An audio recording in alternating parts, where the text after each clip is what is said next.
오늘은 2022년 3월 18일 금요일입니다. 오늘 우리에게 주신 하나님의 말씀은 민수기 13장 25절에서 31절까지의 말씀입니다.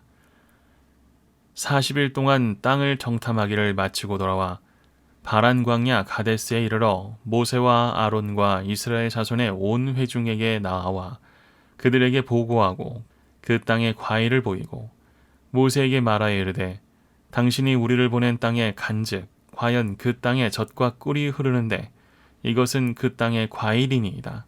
그러나 그 땅 거주민은 강하고 성읍은 견고하고 심이 클 뿐 아니라 거기서 아낙 자손을 보았으며 아말렉인은 남방 땅에 거주하고 헷인과 여부스인과 아모리인은 산지에 거주하고 가나안인은 해변과 요단가에 거주하더이다. 갈렙이 모세 앞에서 백성을 조용하게 하고 이르되 우리가 곧 올라가서 그 땅을 취하자 능히 이기리라 하나 그와 함께 올라갔던 사람들은 이르되 우리는 능히 올라가서 그 백성을 차지하지 못하리라 그들은 우리보다 강하니라 하고. 아멘.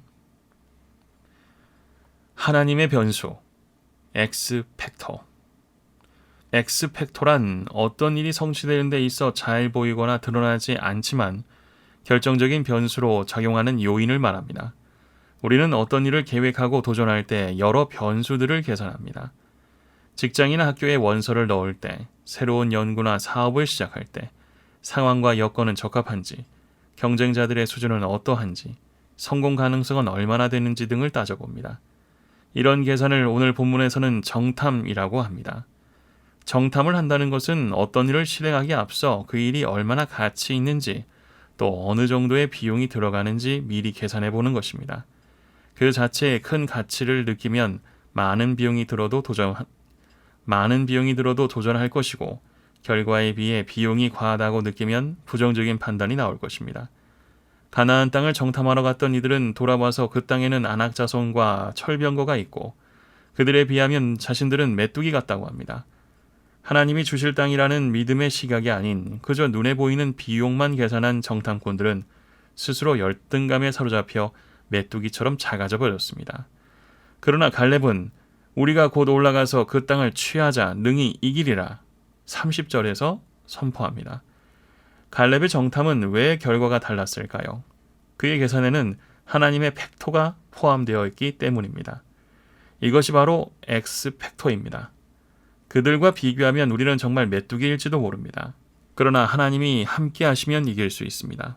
우리가 지금 이곳까지 우리 힘으로 왔습니까? 우리가 홍해길을 냈습니까? 애굽의 10가지 재앙을 만들었습니까? 언제나 하나님의 변수 때문에 우리가 지금까지 승리한 것 아닙니까? 정탐하지 않고 계산하지 않고 무조건 도전하는 것은 믿음이 아닙니다. 하지만 그 계산에 하나님의 팩토를 포함시키지 않는 것도 믿음이 아닙니다. 하나님이 모세에게 말씀하십니다. 이 백성이 어느 때까지 나를 멸시하겠느냐? 내가 그들 중에 많은 이적을 행하였으나 어느 때까지 나를 믿지 않겠느냐? 민수기 14장 11절 말씀입니다.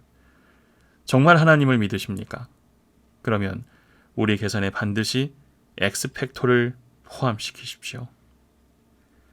하나님이 개입하시면 어떤 문제도 이길 수 있다는 믿음이 있습니까? 기도하시겠습니다. 우리의 창조주이신 하나님, 세상의 계산이 아닌 하나님의 계산을 신뢰하는 삶을 살게 하옵소서. 애굽을 탈출하고 홍해를 건너고 광야를 지나는 동안 늘 백성을 살피셨던 하나님을 잊지 않게 하옵소서. 강하고 담대한 믿음을 갖게 하옵소서. 예수님의 이름으로 기도합니다. 아멘.